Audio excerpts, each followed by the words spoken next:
Assalamualaikum warahmatullahi wabarakatuh. Halo semuanya, perkenalkan saya Dewi Kusumawardani bersama rekan kelompok saya, Priska Mulyandari dan Justina Erna. Kami dari kelompok A3, Prodi Informatika Universitas Mulia Balikpapan. Di sini kami akan membahas ide proyek bisnis yang kami diskusikan yang berjudul Daur Ulang dengan kursus keterampilan yang membahas bagaimana ide bisnis ini akan berkembang ataupun berjalan secara online maupun offline dengan wirausaha berbasis teknologi. Langsung saja ke pembahasan berikut. Apa sih daur ulang itu? Jadi, daur ulang itu pengolahan barang bekas menjadi barang yang bisa digunakan lagi. Di setiap barang yang diproses pendaur ulangan memiliki fungsi yang berbeda-beda. Dan perlu diingat bahwa ada 5 tahapan proses pendaur ulangan, yaitu refuse, reduce, reuse, recycle, dan route. Nah, setelah 5 tahapan tersebut, kita manfaatkan barang bekas menjadi barang kerajinan. Pada bisnis kerajinan daur ulang ini didasarkan pada kebutuhan untuk mengurangi dampak negatif limbah terhadap lingkungan dan mendorong sikap berkelanjutan. Maka dari itu, adanya aplikasi Cleanpedia ini, kita bisa melakukan bisnis kerajinan tersebut. Jadi, jika ada barang bekas dimanapun itu, bisa panggil kami. Atau jika ada yang ingin membeli kerajinan, kita bisa membeli lewat aplikasi Cleanpedia tersebut. Inisiatif ini tidak hanya bertujuan untuk menciptakan barang-barang unik dan kreatif, tetapi juga untuk mendukung upaya pelestarian lingkungan. Dan di sini Cleanpedia bertujuan yang pertama meningkatkan daya kreativitas dan keterampilan masyarakat dalam mengolah barang bekas. Yang kedua, mengurangi dampak lingkungan yang terjadi akibat pembuangan sampah yang tidak bisa terurai. Yang ketiga, menciptakan produk yang memiliki nilai dari bahan daur ulang. Yang keempat, mengedukasi masyarakat bagaimana pentingnya daur ulang dan dampak positif terhadap lingkungan di sekitar. Yang kelima, membuka peluang pasar untuk produk-produk ramah lingkungan dan berkontribusi pada tren konsumen yang semakin peduli lingkungan. Selanjutnya, adapun manfaat aplikasi Cleanpedia. Yang pertama, mengurangi pencemaran lingkungan. Yang kedua, konservasi sumber daya alam. Yang ketiga, pengurangan emisi gas rumah kaca. Yang keempat, konservasi energi. Yang kelima, pemulihan dan penggunaan kembali bahan bernilai. Yang keenam, penciptaan lapangan kerja dan dukungan ekonomi. Yang ketujuh, edukasi dan kesadaran lingkungan. Berikut merupakan metode penelitian kami.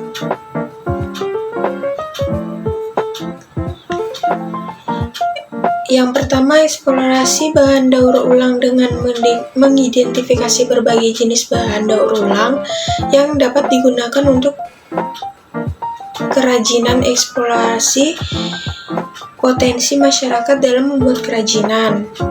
Terinspirasi dari tren dan gaya hidup untuk menciptakan produk yang sesuai dengan minat konsumen saat ini. Mengeksplor proses sasaran yang memiliki minat terhadap produk daur ulang.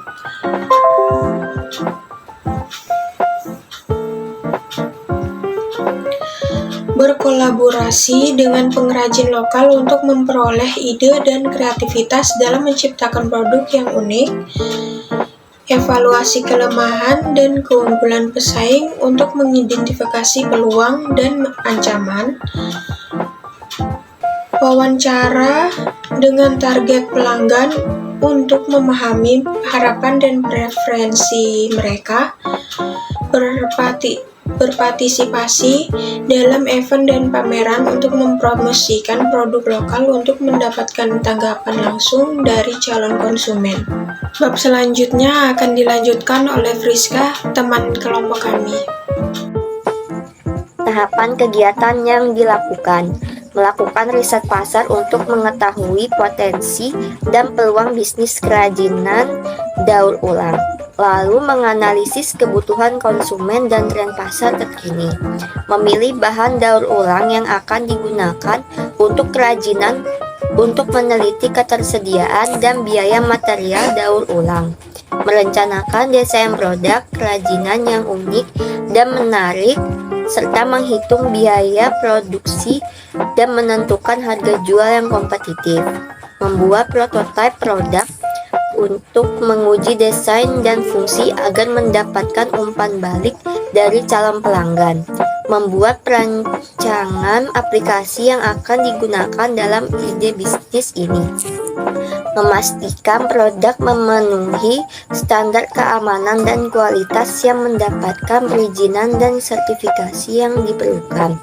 menyusun proses produksi yang efisien dan menjalin kerjasama dengan pemasok bahan baku daur ulang, mengembangkan strategi pemasaran termasuk pemasaran online dan offline, serta membuat materi promosi yang menarik seperti brosur dan katalog, menentukan saluran distribusi yang efektif seperti penjualan langsung, toko online, atau mitra retail, mengatur logistik penerimaan barang dan penjualan produk, mendokumentasikan untuk mencatat seluruh transaksi bisnis seperti melacak penjualan, stok, dan keuangan untuk evaluasi kinerja, memberikan layanan pelanggan yang baik untuk membangun hubungan jangka panjang, juga menanggapi umpan balik pelanggan dan membuat perbaikan jika diperlukan. Terus melakukan riset dan pengembangan untuk meningkatkan kualitas produk, lalu mengamati dan mengikuti tren pasar dan memperbarui desain sesuai kebutuhan. Melakukan evaluasi rutin terhadap kinerja bisnis secara keseluruhan serta mengidentifikasi area perbaikan dan peluang pengembangan lebih lanjut. Ini adalah diagram proses bisnis. Surveyor, survei dari riset pasar, memilih bahan daur ulang, mendesain dan membuat produk kerajinan, menguji desain produk dan fungsinya, merancang aplikasi, pemasaran online dan offline, lalu dokumentasi, lalu menjalin kerjasama, menyusun proses produksi, melakukan perizinan, mengatur logistik penerimaan barang, lalu memvalidasi data, yaitu menambah data produk kerajinan yang dijual, menambah data pemproduksian, data pemasaran barang, serta menambah data penerimaan barang. Ini adalah flowchart. Konsumen download dan masuk ke dalam aplikasi, login, memiliki akun, register akun, halaman utama atau home, pilih opsi menu, menjual barang, mendata barang bekas yang akan dijual, inspirasi produk, yaitu jenis produk kerajinan, produk yang diperjualbelikan, data dan produk yang akan dibuat, membeli produk kerajinan, lalu ada kursus, yaitu pengrajin, mendatangkan pengrajin ke rumah untuk membuat kerajinan, lalu scan barang yang ingin dijual, mengenali data barang yang dijual melalui scan barang. Lalu ekspedisi barang terdekat, yaitu melakukan mendata penerimaan barang bekas yang dijual oleh konsumen di ekspedisi terdekat. Lalu melakukan transaksi, daftar transaksi, lalu logout. Analisis ide bisnis, analisis SWOT. pertama yaitu strength atau kekuatan. Kekuatan utama dalam bisnis kerajinan daur ulang adalah penggunaan bahan baku yang ramah lingkungan dan didaur ulang. Ini menciptakan citra bisnis yang bertanggung jawab terhadap lingkungan, serta membangun kemitraan dengan pemasok bahan baku daur ulang. Toko-toko lokal atau organisasi lingkungan dapat memberikan akses lebih besar ke bahan baku, serta mendukung pemasaran dan penjualan produk. Kedua, weakness atau kelemahan. Lama waktu produksi, yaitu kerajinan yang dibuat dari bahan daur ulang sering membutuhkan waktu produksi yang lebih lama, terutama jika prosesnya melibatkan kinerja tangan atau detail yang rumit.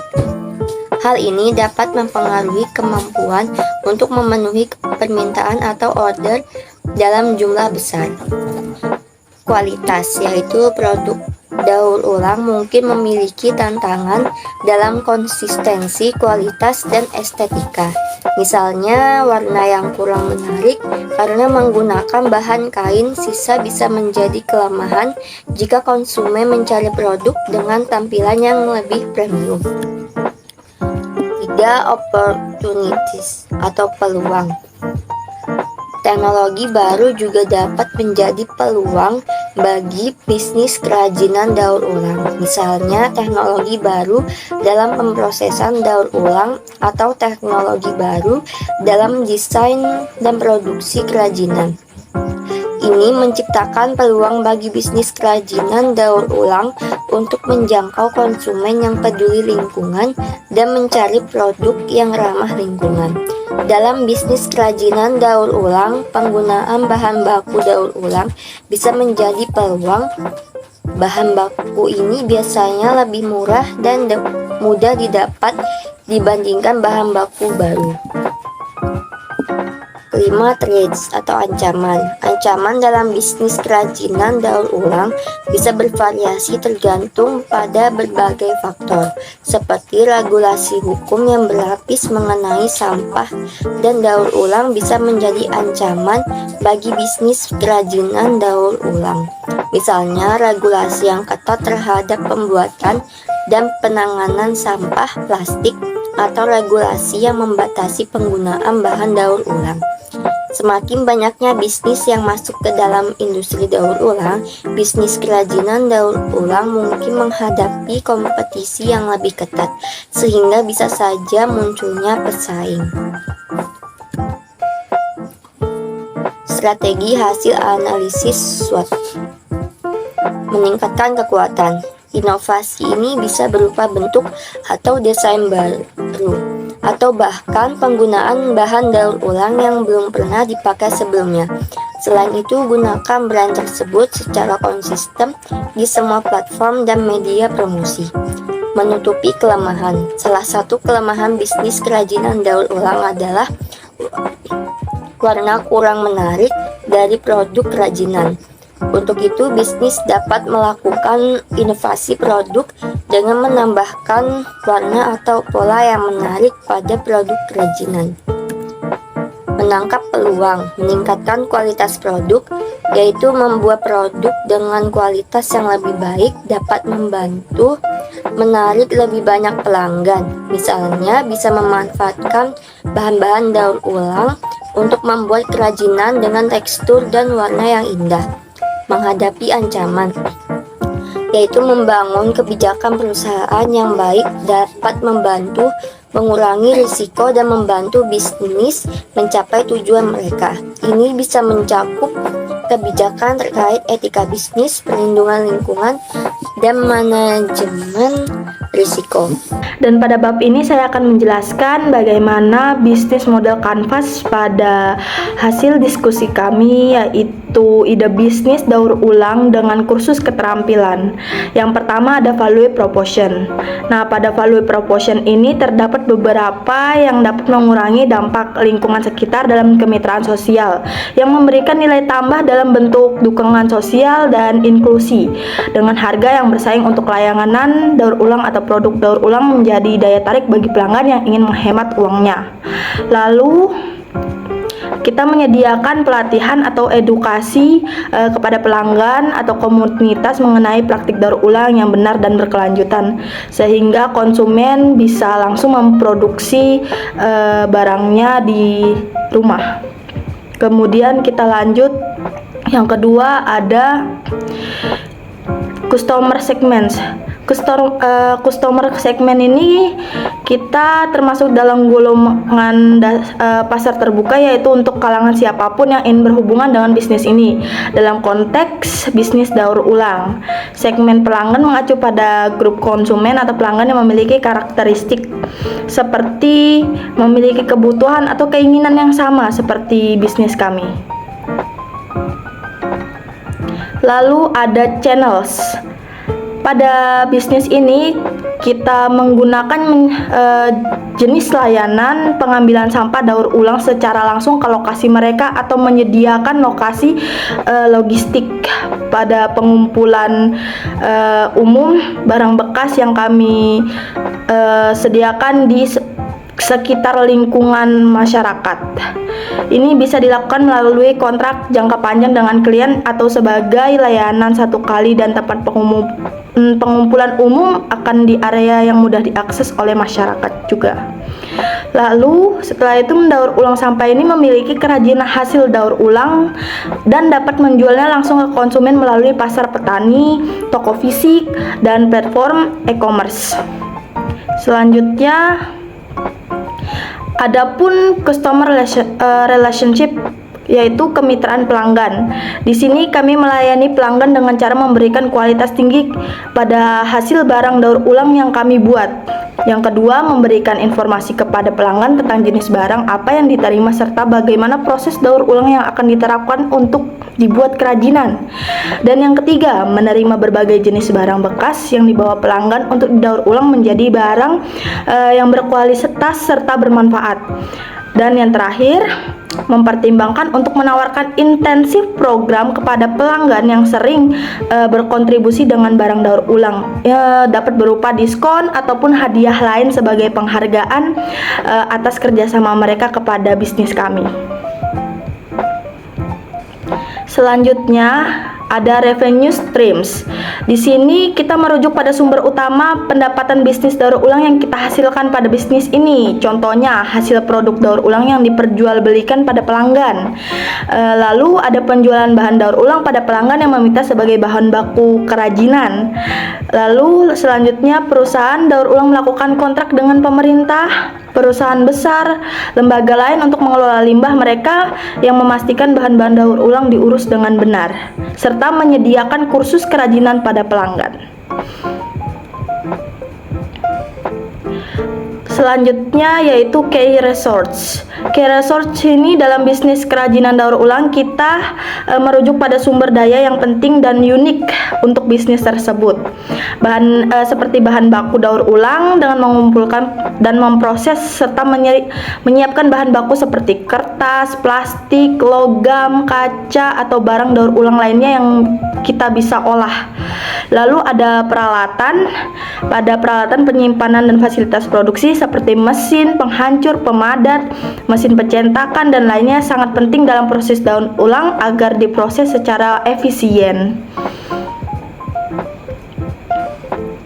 Masih lanjut pada key resource, kita membutuhkan karyawan yang dapat dilatih dan dapat membuat kerajinan yang berkualitas tinggi serta memerlukan tenaga kerja yang terampil dalam pengoperasian mesin, memanajemen inventaris, pemasaran, dan memanajemen operasional.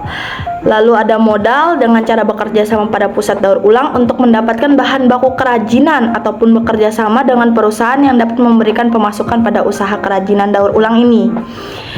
Lanjut pada merek dan citra bisnis yang dapat membantu mendapatkan kepercayaan pelanggan dengan cara kerjasama dengan perusahaan yang ingin membangun merek pada ide bisnis daur ulang ini. Lokasinya yang strategis dalam penjualan seperti pasar tradisional ataupun yang lainnya untuk mengenalkan produk daur ulang yang berkualitas tinggi pada ide bisnis ini juga. Lanjut, Pada key aktivitas selanjutnya ini yaitu bisnis kerajinan daur ulang merujuk pada aktivitas utama atau inti yang dibutuhkan untuk mencapai tujuan bisnis. Beberapa key activities itu contohnya seperti membeli alat dan bahan baku yang berkualitas, yang dapat membeli barang bekas yang sudah didaur ulang tentunya sudah berbentuk dan berkualitas digunakan untuk bisa dijual belikan. Alat dan bahan baku dari platform ini bahan dasarnya itu barang bekas yang dapat didaur ulang, misalnya botol plastik, galon bekas, dan lain-lain. Alat yang digunakan untuk mendaur barang bekas yaitu pemotong seperti gunting dan cutter, pembersih untuk mencuci barang bekas, cat warna, dan lain-lain. Selanjutnya masih lanjut dengan key activities. Nah, kita memproses bahan baku yang agar dapat digunakan untuk memproses barang bekas. Yang digunakannya kini membuat sebuah ide kreatif seperti botol dijadikan tempat pulpen. Kami mengkreasikan agar dapat terlihat lebih cantik dengan menambahkan warna dan hiasan lainnya supaya dapat digunakan lebih lama dan lebih menarik. Nah, pada pengemasan kami mengemas barang dengan tas spunbond yang menarik. Kita ubah dari kertas-kertas yang sudah kami daur ulang seperti tas ramah lingkungan agar mengurangi polusi plastik. Lanjut pada key partners. Pada key partners ini kita merujuk pada entitas eksternal yang memiliki peran penting dalam operasi dan pengembangan bisnis. Dapat mencakup berbagai jenis organisasi dan individu tergantung pada kebutuhan ya. Beberapa contoh key partners ini bisnis kerajinan kita memiliki kerjasama, salah satunya seperti perusahaan yaitu Go Green. Kami juga bekerja sama dengan pemasok bahan baku yaitu Plastik Sehat, perusahaan yang mendaur ulang berbagai plastik bekas, serta yang lainnya. Lalu ada constructors. Konstruktor ini dalam konteks kerajinan daur ulang kita menotal biaya yang dihabiskan dalam operasional dan pengelolaan bisnis tersebut. Ini mencakup semua biaya yang dibutuhkan untuk menjalankan bisnis seperti biaya bahan, biaya tenaga kinerja, biaya operasional, dan biaya lainnya. Berikut merupakan total seluruh biaya yang dikeluarkan pada ide bisnis ini. Ada pada alat pemotong seperti gunting dan cutter itu total biayanya 30.000, cat 100.000, lem tembak 35.000. Bahan produksinya seperti botol bekas kita beli pada pelanggan 50.000, galon bekas 150.000. Biaya kemasan dan packingan seperti tas spunbond tadi kita buat 150.000. Biaya sewa dan renovasi rukonya, biaya sewa bisa 20 juta per tahun, renovasi 10 juta per tahun, serta biaya air dan listrik. Biaya air terdapat 500.000 per bulan, biaya listrik 800.000 per bulan. Lalu ada biaya gaji karyawan. Pada jumlah karyawan misalnya ada 5, 1 kasir, terus itu dengan gaji 1.500.000 per bulan, 2 kasir 2 untuk 3 juta, terus asisten dan pengrajin. Jika ditotalkan keseluruhannya maka total biayanya 38.415.000 jika dikira-kira. Sekian dari kelompok kami. Jika ada kesalahan kata maupun penjelasan yang kurang dalam video ini mohon dimaafkan. Wassalamualaikum warahmatullahi wabarakatuh.